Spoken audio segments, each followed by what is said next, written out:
Imagine this. You walk into a crowded marketplace where everyone is shouting. Some are yelling the names of hot stocks. Others are whispering about sure-shot tips. Screens are flashing with red and green numbers. The air is charged with excitement. People rush to buy because prices are climbing. Others panic and sell because prices are falling. Now pause for a moment. What would you do? Most people think they are rational. They believe they are making smart decisions. But hidden inside every investor is a tug-of-war between fear and greed. This is not just about money. It is about human psychology. The brain releases dopamine whenever we expect a reward. The very thought of doubling your money creates a chemical high. That excitement is powerful. It makes you act fast. But here is the twist. The dopamine rush comes not when you get the reward, but when you expect it. That gap between expectation and reality drives most investment mistakes. Think about it. Why do people chase stocks when prices are already high? Why do they hold on too long and then sell in panic? It is not because they are foolish. It is because the dopamine gap tricks them into believing that the next big win is just around the corner. The market becomes an endless casino. The flashing numbers, the media headlines, the Wall Street experts, they all feed this cycle. But here lies the danger. Every dopamine high is followed by a crash. And every crash leaves investors asking the same painful question. Where did I go wrong? This book is not about quick tricks or secret formulas. It is about building armor. Armor that protects you from the trap of emotions. Armor that helps you think clearly when everyone else is losing control. Seth Klarman calls this armor the margin of safety. Without it, every investor is exposed. With it, you can survive storms that wipe out others. And that is where our journey begins. Before you can learn how to protect yourself, you must first understand the battlefield. You must see clearly the mistakes that most investors make again and again. So let us step into the first chapter, where most investors stumble. Chapter 1. Where most investors stumble. Every journey begins with the first step. But in investing, that first step is often taken in the wrong direction. Most investors stumble not because they lack intelligence, but because they underestimate the complexity of the market and overestimate their own skills. They come with dreams of quick wealth, armed with half-baked knowledge and overflowing confidence. And in this rush, they walk straight into traps that have swallowed millions before them. The first big mistake is following the crowd. When the market rises, excitement spreads like wildfire. Friends boast of overnight profits, news channels scream about booming stocks, and social media buzzes with success stories. This creates a powerful pressure. No one wants to be left out. So investors buy at the peak, thinking the rise will never end. But when the market turns, panic sets in, and they sell at the worst possible moment. Buy high, sell low. A simple cycle, yet the most common way investors destroy wealth. The second mistake is confusing luck with skill. Suppose someone buys a random stock and it doubles in a few weeks. Suddenly, they believe they are a genius. They feel they have cracked the code. This false confidence pushes them to take bigger risks, without understanding the dangers beneath the surface. The market rewards them once, but punishes them later. Sadly, most only remember the thrill of winning and forget the lessons of losing. The third mistake is ignoring risk. Many investors think only about return. They imagine the profits, but forget the possibility of loss. They do not ask, "What if I am wrong?" They do not build a cushion for error. Without this margin of safety, every bad decision becomes a disaster. Klarman stresses that the secret is not in chasing maximum gain, but in minimizing the chance of permanent loss.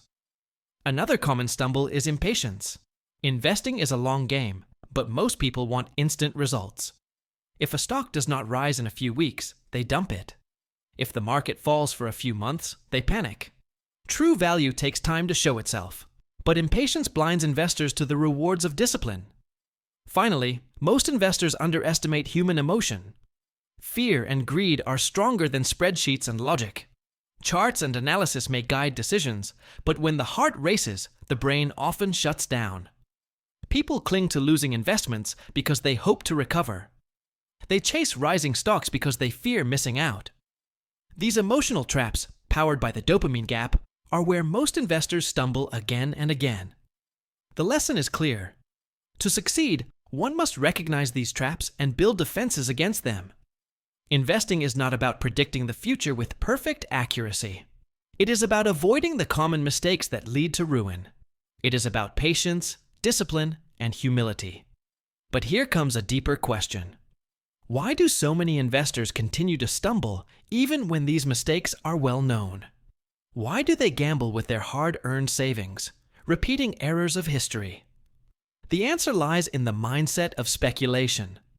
In the next chapter, we will see how speculators and unsuccessful investors confuse gambling with investing, and why this confusion remains the biggest threat to financial survival. Chapter 2. Speculators and Unsuccessful Investors. Imagine two people standing at the edge of the stock market. One looks at numbers, studies businesses, and waits patiently.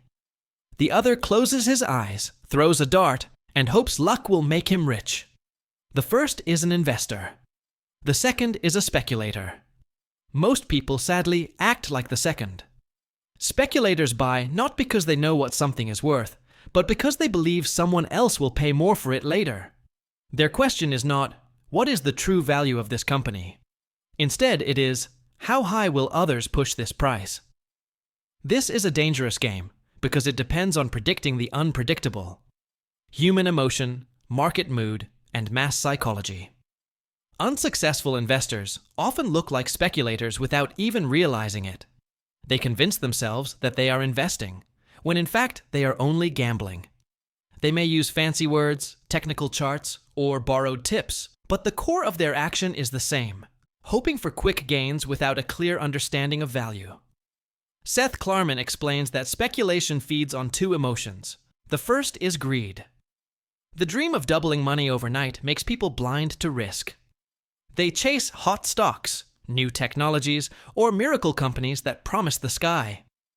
They forget that most of these promises never come true. The second is fear. Once losses begin, fear pushes them to sell at the worst moment, locking in disaster. Greed pulls them in. Fear throws them out. The cycle repeats endlessly. Speculators also fall into the trap of the greater fool theory.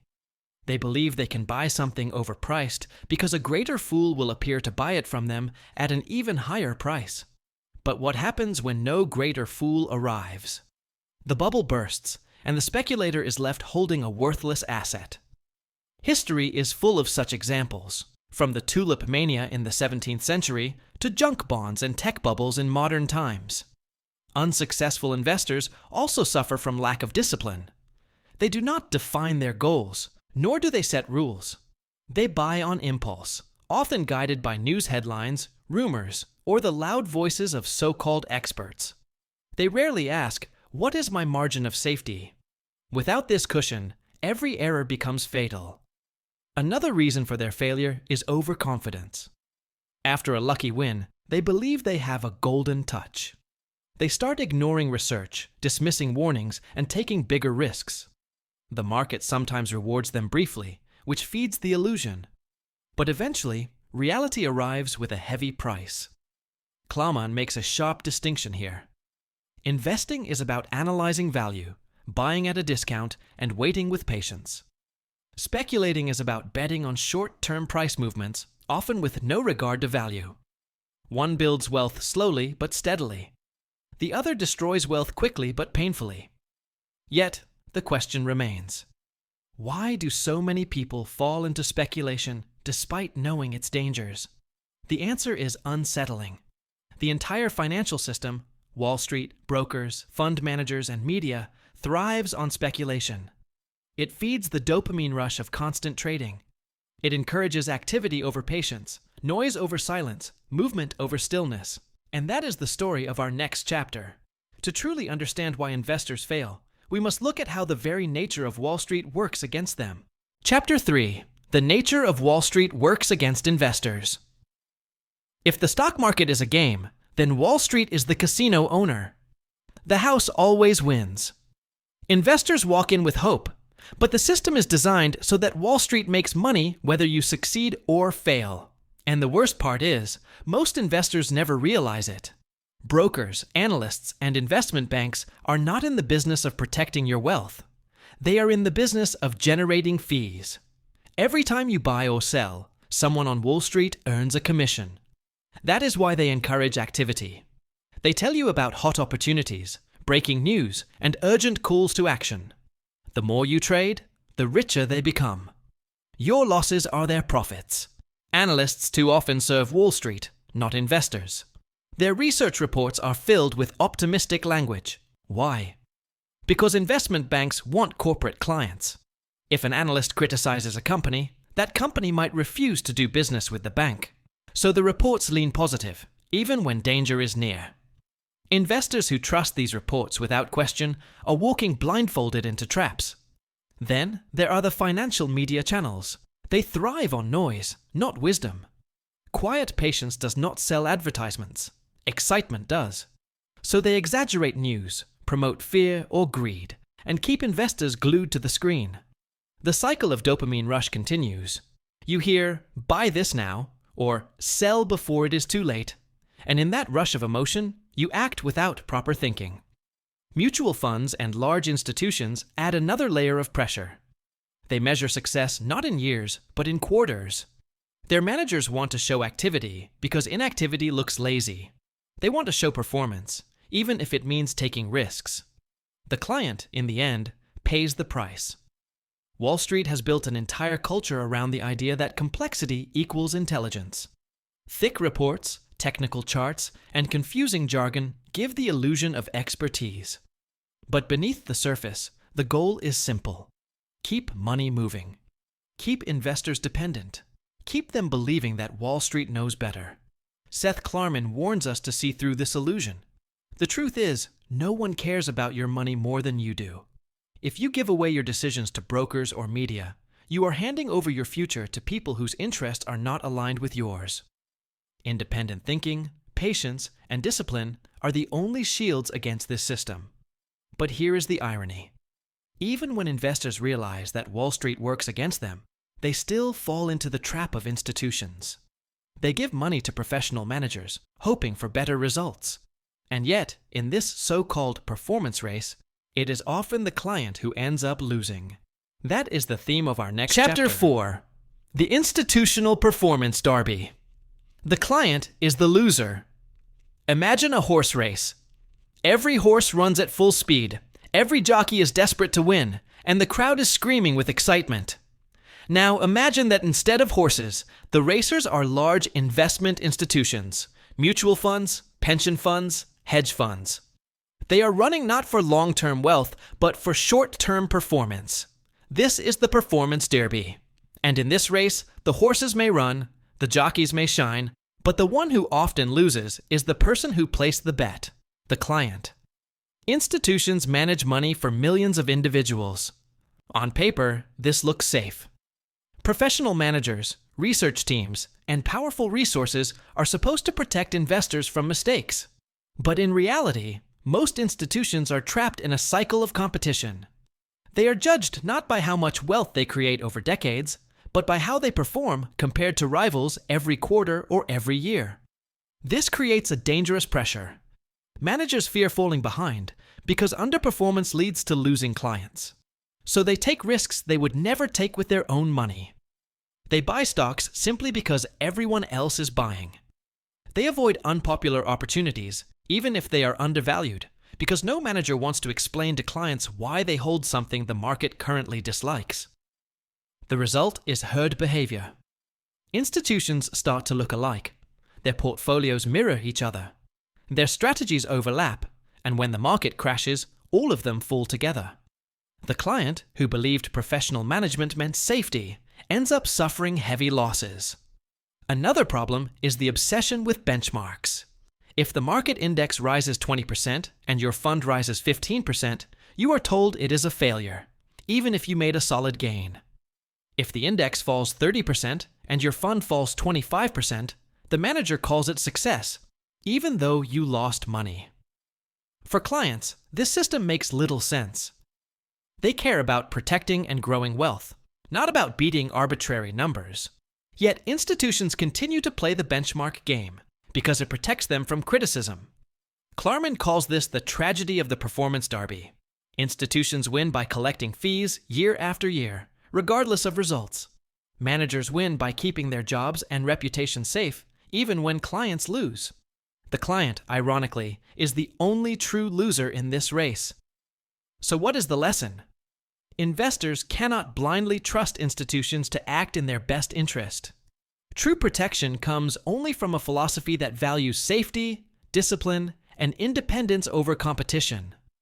But history shows that institutions are not the only ones guilty of chasing illusions. Even individuals, hungry for higher returns, often get seduced by financial products that sound attractive but hide dangerous risks. Nowhere is this clearer than in the junk bond craze of the 1980s. Investors believed they had discovered value, but in reality, they were walking into a trap built on myths and misconceptions. That is the subject of our next chapter. Chapter 5. Delusions of Value. The myths and misconceptions of junk bonds in the 1980s. The 1980s were a time of glitter and speed in the financial world. Wall Street had found a new toy, and it was called the junk bond. These were bonds issued by companies with weak financial health, rated below investment grade. On the surface, they looked risky. But Wall Street painted a different picture. They called them high-yield bonds. The message was simple. Higher risk means higher return, and if you diversify enough, the risk disappears. Investors believed this story. Billions of dollars poured into junk bonds. Why did people fall for it? Because the promise was irresistible. Ordinary bonds from strong companies offered safe but small returns. Junk bonds dangled double-digit yields. Investors saw only the reward, not the danger. The dopamine rush of potential high income blinded them to the reality of collapse. The myth was that junk bonds represented hidden value. Wall Street analysts claimed these bonds were unfairly punished by rating agencies. They argued that many junk companies were actually strong, just misunderstood. But the truth was harsher. Many of these companies were drowning in debt, with no real capacity to pay it back. The risk was not misunderstood. It was real. Another misconception was that diversification would protect investors. If you owned hundreds of junk bonds, the theory said, a few defaults would not matter. But in reality, when economic conditions worsened, many junk bond issuers failed at the same time. Instead of balancing risk, diversification spread the poison across portfolios. The final myth was that the junk bond market was permanent. Investors assumed it was a new era in finance. But markets built on weak foundations do not last. By the end of the decade, many junk bonds collapsed, wiping out fortunes. Famous firms disappeared, and countless investors learned the hard way that chasing yield without safety is like building a house on sand. Seth Klarman points out that the junk bond craze was not just about financial products. It was about psychology. Greed made people ignore warning signs. Wall Street's marketing turned risky debt into a golden promise. Investors convinced themselves that risk was an illusion. This was not value investing. It was a dangerous fantasy. The lesson is clear. True value cannot be created by clever packaging or by renaming risk as opportunity. Value comes only from understanding what something is truly worth and buying it with a margin of safety. Anything else is speculation dressed in fine clothes. And this realization brings us to the heart of Klarman's message. If speculation, illusions, and institutional pressures all lead to loss, then what is the alternative? The answer is a disciplined philosophy that rejects noise, ignores illusions, and focuses only on real value. That philosophy is value investing. In the next chapter, we will explore what it means, why it works, and why it requires a margin of safety above all else. Chapter 6. A Value Investment Philosophy. Every great investor needs a guiding philosophy. Without it, you are like a ship sailing in the dark without a compass. Seth Klarman explains that value investing is not just a method of picking stocks. It is a mindset, a disciplined way of thinking about money, risk, and opportunity. While most investors chase trends or follow market noise, the value investor remains grounded in principles. The core belief is simple. Every security has an underlying value, and this value can be very different from its current market price. The job of the investor is to calculate that intrinsic value carefully, and then act only when the market offers a clear bargain. This is why value investing is often compared to buying a dollar for 50 cents. The gap between price and value is where opportunity lives. But this philosophy requires patience. In fact, patience is one of the hardest parts. The market can stay irrational for longer than most people can stay calm. Many investors lose confidence when a stock does not move for months or even years. A value investor, on the other hand, accepts that markets eventually recognize true value, but on their own schedule. Waiting becomes part of the strategy. Another pillar of the philosophy is skepticism. Klarman stresses that investors must question everything. Financial reports, Wall Street opinions, media headlines, all of them can be biased or misleading. To protect yourself, you must do your own analysis, dig deep, and never assume that the market knows better than you. This philosophy also emphasizes risk control. Value investors do not try to maximize returns in the short run. Instead, they focus on minimizing losses over the long run. Klarman reminds us that avoiding big mistakes is more powerful than hitting occasional home runs. Consistency, discipline, and safety matter more than excitement. And perhaps the most surprising lesson is this. Value investing often feels uncomfortable. When a company is cheap, it usually means that others have abandoned it. News headlines may be negative. Analysts may be bearish. Your friends may laugh at you for buying what they see as a dying business. But this is where opportunity hides. The best bargains are found in places where others are unwilling to look. This chapter makes one thing clear. Value investing is not for everyone. It demands patience, discipline, independence, and courage. But for those who adopt it, the rewards are not only financial, they also include peace of mind, because you know you are guided by logic, not by emotion.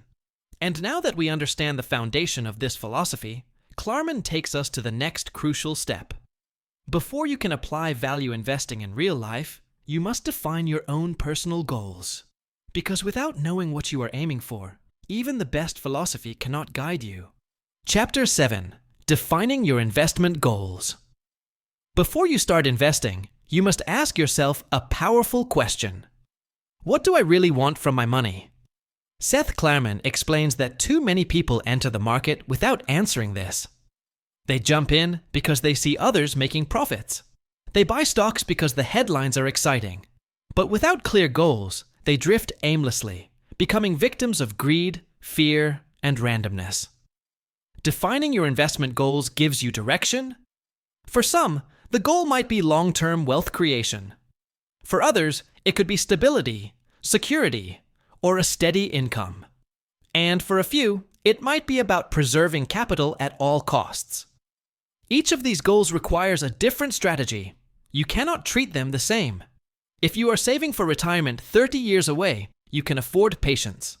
But if you are saving for your child's education in 5 years, your choices must be more conservative. Klarman emphasizes the importance of aligning risk tolerance with your goals. Many investors overestimate their ability to handle risk. They think they are brave until the market crashes and they panic sell at the worst time. True investing wisdom comes from being honest with yourself. How much volatility can you endure without losing sleep? How much money can you afford to lock away for years? These answers must guide your choices. Another part of defining goals is recognizing constraints. You may not have unlimited capital, time, or knowledge. That is fine. What matters is tailoring your investment plan to your reality. If you lack expertise in complex derivatives, do not chase them. If you cannot watch the market daily, avoid strategies that demand constant attention. Value investing itself is powerful because it allows for a patient, long-term approach that fits many ordinary investors. Klarman also warns against vague or emotional goals. Wanting to get rich quickly is not a goal. It is a fantasy. Real goals are measurable and practical. For example, I want to grow my capital by 5% annually while avoiding any risk of permanent loss. Such clarity prevents you from making impulsive moves that later turn into regrets. Defining goals also forces you to think about time horizons. Markets are volatile in the short term. Prices rise and fall daily with no clear pattern. But over long horizons, true value emerges. If your goals are short-term, the odds of failure increase. If your goals are long-term, patience becomes your strongest ally. At the end, Klarman makes a critical point. Once you define your investment goals, you must stick to them with discipline. The market will tempt you with shortcuts. Friends will brag about quick profits. News anchors will shout about trends. But if your goals are clear, you will not be swayed.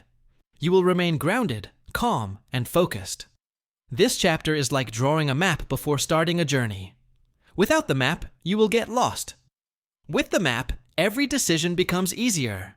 And once the goals are set, Klarman shows us the most powerful tool to protect them. It is the concept that gives the book its very name. Chapter 8. Value Investing. The Importance of a Margin of Safety. This chapter is the heart of Seth Klarman's philosophy. It is where the name of the book comes from. The margin of safety is the single most important principle of value investing. Without it, even the smartest analysis and the best intentions can collapse under market uncertainty. With it, investors protect themselves from mistakes, bad luck, and unpredictable changes. So what is the margin of safety? Imagine you are buying a house worth $100,000. After doing your research, you are convinced that this is its fair value. But instead of paying the full price, you wait for a deal. If you can buy it for $70,000, you now have a cushion. Even if the market falls or you miscalculated some costs, you are still protected. That cushion is your margin of safety. Applied to investing, this means buying securities at a significant discount to their intrinsic value. It is not about predicting the future perfectly.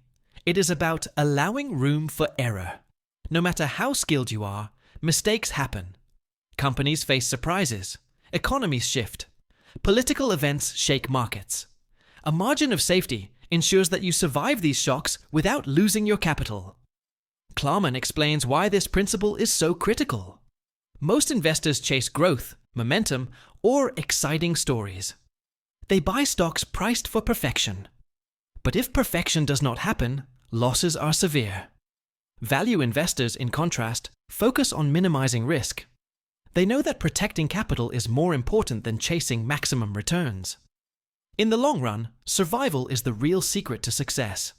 The margin of safety also frees investors from constant worry. If you buy with a wide discount, you can be patient. You do not need the market to agree with you tomorrow. You can wait months or years until prices reflect true value. This patience is what separates value investors from speculators. Another lesson in this chapter is humility. The margin of safety acknowledges that humans are imperfect. Analysts can misjudge earnings. Managers can fail. Unexpected disasters can strike. By demanding a discount before investing, you admit your limitations and protect yourself from arrogance. But Klarman warns that the margin of safety is not a magic shield. It cannot protect you if your analysis is wrong from the start. If you miscalculate intrinsic value, buying cheap may still lead to losses. That is why careful research and discipline must come before applying this principle. The power of this idea is that it works across all kinds of markets. Whether in booming times or in recessions, the concept remains valid. Buy below value. Give yourself room for error. Protect your capital. That is the timeless truth of value investing. By the end of this chapter, the philosophy of value investing is fully armed. We now know why patience, discipline, and skepticism matter, and we understand how to safeguard ourselves with the margin of safety. But Klarman is not done yet. To truly apply this principle, we must look deeper at the foundation beneath it. What lies at the very root of this philosophy? Chapter 9. At the root of a value investment philosophy. Every philosophy stands on a foundation. For value investing, Seth Klarman explains that the root is not a complicated formula or a secret insider trick. It is common sense combined with discipline. The philosophy is built on a few timeless truths about markets, human behavior, and risk. Understanding these roots makes the rest of the process much stronger. The first root is recognizing that markets are inefficient. Prices do not always reflect true value. This is because markets are driven by human beings, and humans are emotional. Greed pushes prices too high. Fear pushes them too low. Headlines, rumors, and hype create waves of irrational behavior. A value investor sees these inefficiencies not as problems, but as opportunities. When others panic, you can buy cheap. When others are euphoric, you can stay away. The second root is risk awareness. Most investors think only about potential returns. They ask, how much can I make? Klarman teaches us to ask a better question. How much can I lose? Value investing begins with the protection of capital. This defensive mindset keeps you alive in storms. It may not sound glamorous, but in the long game of investing, survival is victory. Another root is independence of thought. The crowd is often wrong. If you follow Wall Street trends or media excitement, you will likely pay too much and sell too soon. Value investors learn to think differently, even if it feels lonely. You must be willing to stand apart, to buy when others sell, and to hold when others mock you for being too cautious. This independence is not arrogance, it is clarity. The philosophy also rests on humility. Nobody can predict the future with certainty. Economic cycles, political changes, global crises, these can turn forecasts upside down overnight. By admitting this uncertainty, value investors demand a margin of safety. They leave room for error because they know perfection is impossible. Finally, the root of value investing is patience. Markets do not reward you instantly. Sometimes the value of a company is obvious, but the price remains low for months or years. Many investors give up, moving to the next shiny trend. Value investors wait calmly, trusting that eventually the market will recognize reality. Patience turns time into an ally, rather than an enemy. When all these roots come together, recognizing inefficiency, focusing on risk, thinking independently, acting with humility, and practicing patience, you have the true spirit of value investing. It is not about chasing profits. It is about building wealth steadily, carefully, and safely. This chapter reminds us that philosophy is not just theory. It is a mindset you carry into every decision. Once these roots are strong, the tree of value investing can grow. And to make that tree stronger, Klarman now introduces a crucial skill. If you want to buy with a margin of safety, you must know how to judge what a business is truly worth. Chapter 10. The Art of Business Valuation. Understanding the true value of a business is the skill that separates successful value investors from everyone else. Seth Klarman emphasizes that investing is not about following trends or listening to hot tips. It is about estimating the intrinsic worth of a company and then comparing it to the price the market is asking. This is the art of business valuation. Valuation begins with numbers. Investors look at earnings, cash flows, assets, and liabilities. But it is not just about reading reports. The key is interpretation. How reliable are these numbers? Are profits sustainable or temporary? Are assets overvalued on paper, but useless in reality? Klarman warns that blindly trusting financial statements can be dangerous. You must dig deeper, understand the story behind the numbers, and adjust for uncertainties. Another important concept is the difference between price and value. The market often prices a stock based on emotion rather than fundamentals. A popular company may trade at a sky-high price, while a solid undervalued company may be ignored. A skilled value investor buys the overlooked, the out of favor, and the misunderstood. This is where opportunity lives. Klarman also stresses the importance of conservatism. Do not assume perfection. Businesses face competition, technological change, and management errors. By applying cautious assumptions when calculating value, you build a margin of safety. Overly optimistic forecasts are a recipe for disappointment. Valuation is both an art and a science. Numbers matter, but so do qualitative factors. Management quality, industry trends, brand strength, and regulatory risks all influence intrinsic value. The best investors combine rigorous analysis with judgment honed by experience. Importantly, valuation is dynamic. A business may improve, decline, or face unexpected challenges. Regularly revisiting your assessments ensures that your decisions remain sound. This is not a one-time calculation. It is an ongoing process. Mastering valuation allows you to act with confidence. When a stock trades well below your estimate of intrinsic value, you know you are getting a bargain. When it exceeds your calculations, you know to wait or sell. Without this clarity, investing becomes guesswork, driven by emotion and luck rather than skill. Once you understand valuation, the next step is to put it into action.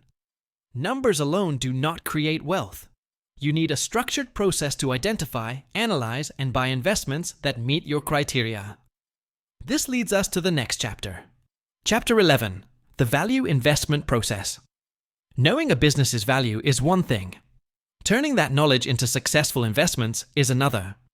Seth Klarman explains that a disciplined process is what separates consistent investors from those who succeed by luck. The value investment process is a systematic approach that guides decisions, reduces errors, and helps maintain a margin of safety. The first step in the process is identifying opportunities.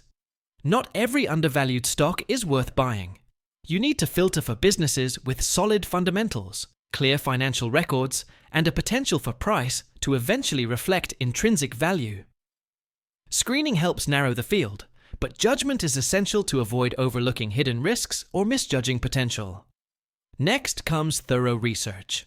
This is where the investor becomes a detective. Study financial statements, market trends, industry competition, and management quality. Understand both the numbers and the story behind them. Klarman warns against relying on others' opinions or superficial analysis. Deep research reveals risks and opportunities that are invisible to casual observers. Once research is complete, the next step is valuation. Estimate the intrinsic value conservatively, considering both potential upside and downside. Always incorporate a margin of safety. Overestimating value or ignoring risk is a common mistake that turns promising investments into losses. Decision-making follows. This is where discipline matters most. Even when a security seems cheap, you must wait for the right price. Patience is a critical element of the process. Emotional impulses or fear of missing out can push you to buy too early or sell too late. A disciplined investor follows rules, not emotions. After investment, monitoring is essential. The value investment process does not end with purchase. Markets evolve, businesses change, and new information emerges. Continuously reassess the situation to ensure that the investment still meets your criteria. If it does not, take action. This proactive approach protects capital and allows for better opportunities elsewhere. Klarman also emphasizes portfolio construction. Diversification is necessary to manage risk, but over-diversification dilutes returns. Each position should be meaningful, with clear reasons for inclusion. The process ensures that your portfolio is a carefully curated collection of high-conviction investments, rather than a random assortment of trends. Finally, the value investment process integrates discipline, patience, and risk control. It creates a structured framework that allows investors to act logically, even when markets are irrational. By following this process, you avoid common mistakes, capture opportunities others miss, and steadily build wealth over time. Understanding the process brings us to the next challenge: finding investments that are genuinely attractive in a noisy and inefficient market. Klarman addresses this in the next chapter. Chapter 12. Investment Research. The challenge of finding attractive investments. Finding truly attractive investments is far harder than it seems. Seth Klarman explains that the market is full of noise, hype, and misleading signals. Investors who rely on headlines, popular trends, or conventional wisdom often fail. The challenge lies in separating real opportunities from illusions. The first hurdle is information overload. Every day, thousands of news articles, analyst reports, and financial updates flood the market. Most of it is irrelevant or biased. A value investor must filter carefully, focusing only on what affects intrinsic value. Understanding what matters, and ignoring the rest, is a skill that separates disciplined investors from reactive speculators. The second challenge is mispricing. While the market is generally efficient over the long term, short-term mispricings occur frequently. Fear, greed, and emotion drive prices above or below true value. Klarman emphasizes that these inefficiencies are where opportunities lie. The key is patience. You cannot force a mispricing. You wait for the market to reveal undervalued or overlooked securities. Third, there is the difficulty of assessing risk. Many investments appear cheap, but the hidden dangers may outweigh potential returns. A company may have unstable earnings, weak management, or high debt. A rigorous investor evaluates all risks carefully, always prioritizing the avoidance of permanent loss over chasing profits. Research also involves thinking independently. Analysts, brokers, and media can create consensus opinions, but following the crowd rarely works. True value investors question assumptions, challenge conventional wisdom, and seek information others ignore. This often requires going beyond numbers to understand the qualitative factors, the company's culture, industry trends, and competitive advantages. Another aspect is timing. Attractive investments do not stay undervalued forever. Once the market recognizes the opportunity, prices rise. The investor must be ready to act decisively while maintaining discipline. Acting too early or too late can reduce returns or increase risk. Finally, Klarman reminds us that research is ongoing. The market evolves, and so must your understanding. Continuous learning and reassessment are critical. A security that once seemed unattractive may become a prime candidate later, and vice versa. Mastering research allows investors to identify rare bargains in a chaotic market. It is the bridge between understanding value and executing the investment process. But even with research skills, opportunities must be recognized in specific contexts where inefficiencies, catalysts, and constraints exist. These nuances are the focus of the next chapter. Chapter 13. Areas of Opportunity for Value. Investors, catalysts, market inefficiencies, and institutional constraints. Even the best research is useless without the right opportunities. Seth Klarman explains that value investors must learn to spot situations where the market's mispricing creates a chance to buy below intrinsic value. Not all undervalued securities are obvious. Some require understanding catalysts, inefficiencies, and constraints that influence market behavior. A catalyst is an event that can unlock value. It might be a merger, regulatory approval, restructuring, or management change. Without a catalyst, undervaluation can persist for years. Patience is required, but a well-timed catalyst can accelerate the recognition of true value, turning patience into profit. Investors who identify catalysts in advance gain a critical advantage. Market inefficiencies are another area of opportunity. While markets are often rational over the long term, short-term distortions abound. Fear, panic, overreaction, and misunderstanding can push prices far below or above intrinsic value. These inefficiencies create bargains for disciplined investors willing to go against the crowd. The key is careful analysis, not speculation. Institutional constraints also create opportunities. Large funds often face rules, regulations, or client pressures that prevent them from buying certain undervalued securities. Mutual funds, pension funds, and other institutional investors may avoid small-cap stocks, illiquid bonds, or distressed assets, not because they are bad, but because these investments do not fit their mandates. This leaves gaps in the market for individual investors to exploit. Klarman emphasizes that spotting opportunities requires creativity, research, and courage. Investors must be willing to explore neglected areas, challenge conventional thinking, and act decisively when others hesitate. Many of the best returns come from situations that appear uninteresting or too complex for the average investor. Value investing is not about following trends or mimicking the market. It is about understanding where the market's imperfections create advantage. By combining research, valuation, and awareness of catalysts and constraints, investors can systematically find undervalued opportunities. The chapter concludes with a reminder. Opportunity is everywhere, but patience, discipline, and judgment are required to recognize it. Once identified, these opportunities may include specialized areas like thrift conversions or distressed securities. These topics are explored next in the following chapters. Chapter 14. Investing in Thrift Conversions. Thrift conversions are one of those unique opportunities that most investors overlook. Seth Klarman explains that in certain situations, savings and loan institutions, also known as thrifts, convert from one type of charter to another.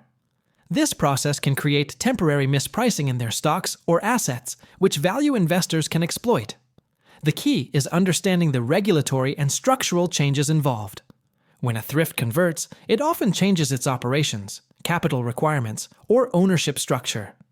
These shifts can confuse the market. Investors unfamiliar with the details may undervalue the company, creating a rare opportunity to buy below intrinsic value. Klarman emphasizes that these opportunities require careful analysis. Not every thrift conversion is profitable. Some institutions may have weak management, poor asset quality, or hidden liabilities. A disciplined value investor evaluates both the potential upside and the risks, ensuring that a margin of safety exists. Timing is also crucial. Mispricing during a conversion may last only a short period before the market adjusts. Acting too slowly can mean missing the opportunity. Conversely, acting too hastily without full research can lead to losses. Patience combined with preparation is essential. Thrift conversions also illustrate a larger principle. Markets are not perfectly efficient. Structural changes, regulations, and technical events can create pockets of opportunity where prices temporarily diverge from true value. Investors who understand these nuances can exploit them systematically. Klarman notes that while these opportunities are specialized, the principles apply broadly. Always seek mispricing. Assess risk. Look for catalysts. Maintain discipline. And always protect your capital with a margin of safety. This chapter sets the stage for even more complex situations, investing in financially distressed or bankrupt securities. These opportunities can be riskier, but also potentially more rewarding, provided you apply the same rigorous approach. Chapter 15. Investing in financially distressed and bankrupt securities. Some of the greatest opportunities in investing lie where others fear to tread. Seth Klarman explains that financially distressed and bankrupt companies are often ignored or avoided by mainstream investors. Yet, these situations can offer extraordinary returns if approached carefully and with discipline. Distressed securities are those of companies facing serious financial trouble. Their stock prices or bonds may trade far below what the underlying assets or future potential suggest. To the uninformed, this appears too risky. To the value investor, it may represent a bargain if the risks are understood and mitigated. Klarman emphasizes research as the foundation of this strategy. You must analyze the company's balance sheet, cash flow, and legal standing. Understanding the bankruptcy process or restructuring plan is essential. Not every distressed company will recover, and many investors lose money by jumping in blindly. Knowledge is your edge. Another critical factor is the margin of safety. In distressed investing, the margin is often found in the underlying assets, not the market price. A company may have valuable real estate, patents, or inventory that exceeds its debt obligations. If purchased at the right price, these assets can protect investors even if the business struggles or management fails. Catalysts are also important. Bankruptcy reorganizations, asset sales, or management changes can unlock value. Timing your investment around these events can significantly improve returns. Patience is key. Distressed situations often take months or years to resolve. Klarman warns that this type of investing is not for everyone. It can be volatile and psychologically challenging. Many investors panic during crises, selling at the worst possible time. A disciplined value investor, however, sees opportunity where others see fear. By maintaining objectivity and following a rigorous process, one can capitalize on situations others avoid. The lessons of distressed investing reinforce the broader principles of value investing. Research thoroughly, protect your capital, remain patient, and seek situations where the market underestimates value.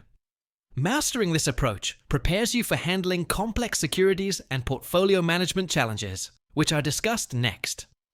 Chapter 16: Portfolio Management and Trading. Investing is not just about picking the right securities. Seth Klarman emphasizes that managing your portfolio is equally important. A well-constructed portfolio balances risk and reward, aligns with your goals, and allows you to act decisively when opportunities arise. The first principle of portfolio management is diversification. Spreading investments across different sectors, industries, and types of securities reduces the risk of a single loss wiping out your capital. However, Klarman warns against over-diversification. Owning too many positions dilutes returns and makes it difficult to focus on the best opportunities.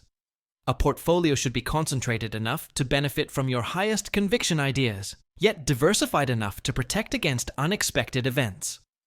Position sizing is crucial. How much you allocate to each investment must reflect both the potential upside and the risk involved. Higher risk positions should occupy a smaller portion of your portfolio, while lower risk, high conviction investments can take up more space. This disciplined approach prevents catastrophic losses. Trading discipline is another cornerstone. Many investors act impulsively, chasing short-term gains or reacting to market noise. Klarman stresses that trades should be driven by analysis, valuation, and opportunity, not emotion. Waiting for the right price and acting decisively when it appears is far more effective than constant buying and selling. Liquidity and flexibility also matter. A good portfolio allows you to seize new opportunities without being forced to sell at a loss. Maintaining some cash or liquid assets provides optionality. This is where value investors gain an advantage over those fully invested or locked into rigid strategies. Klarman highlights the importance of reviewing your portfolio regularly. Market conditions change, businesses evolve, and new information emerges. Reassessing positions ensures they still meet your criteria for value and margin of safety.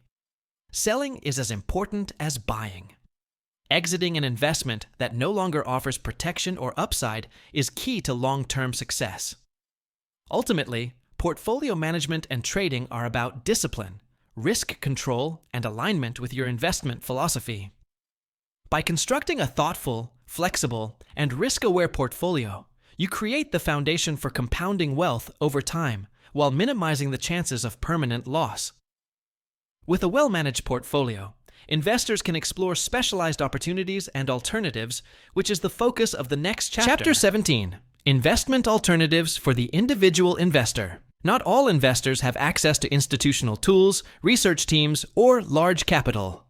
Seth Klarman explains that individual investors must understand the alternatives available to them and choose wisely. The key is to focus on strategies that align with personal goals, risk tolerance, and resources. One alternative is direct stock investing. Buying shares of individual companies allows for high conviction positions, but it requires careful research, patience, and discipline. Investors must evaluate businesses thoroughly, estimate intrinsic value, and maintain a margin of safety to protect against mistakes or market volatility. Another option is bonds and fixed income securities. While traditionally less risky than stocks, they still carry credit and interest rate risks.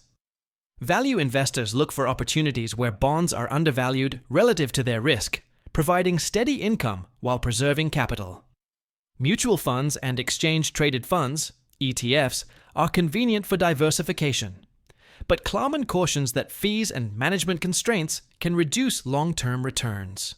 Many funds chase benchmarks rather than value, which can hurt individual investors seeking real bargains. Understanding fund strategy and cost structure is essential before investing. Specialized alternatives include real estate, convertible securities, closed-end funds, and even distressed or small-cap investments. These areas often carry higher risk, but can offer opportunities that are less accessible to institutional investors. Discipline and research remain critical to avoid overpaying or underestimating risk. Klarman emphasizes the principle of simplicity. Individual investors should focus on areas they understand deeply. Chasing exotic products or complex derivatives may seem attractive, but lack of understanding increases the chance of loss. True value investing is about leveraging knowledge, patience, and caution. Cash is also an important alternative. While holding cash may feel unproductive, it provides flexibility to act when true bargains appear. Patience and optionality are often more valuable than constant market activity. The chapter reminds individual investors that opportunities exist in many forms, but the common thread is careful analysis, margin of safety, and disciplined execution. By choosing alternatives wisely, individuals can achieve results comparable to institutional investors while avoiding unnecessary risks. The final section of the book provides a glossary of key terms, reinforcing the concepts, language, and principles introduced throughout the chapters. Chapter 18. Glossary. Seth Klarman concludes margin of safety with a glossary, which may seem simple but is crucial for understanding value investing. The glossary defines key terms, concepts, and financial jargon used throughout the book, ensuring that investors can navigate the market with confidence. Terms like intrinsic value, margin of safety, risk, and diversification are explained clearly. Understanding these is more than academic. It directly affects how you make decisions, assess opportunities, and protect your capital. Klarman emphasizes that mastering the language of investing builds mental clarity, helping you separate speculation from real value. The glossary also reinforces concepts that recur across chapters. For example, catalysts, distressed securities, thrift conversions, and market inefficiencies are all defined to highlight how they create opportunities. By revisiting these terms, readers solidify their understanding and can apply the principles consistently. Importantly, the glossary reminds investors that value investing is a structured approach. It is not guessing or following trends. Each term is tied to practical action, analyzing businesses, calculating intrinsic value, identifying mispriced assets, and maintaining a margin of safety.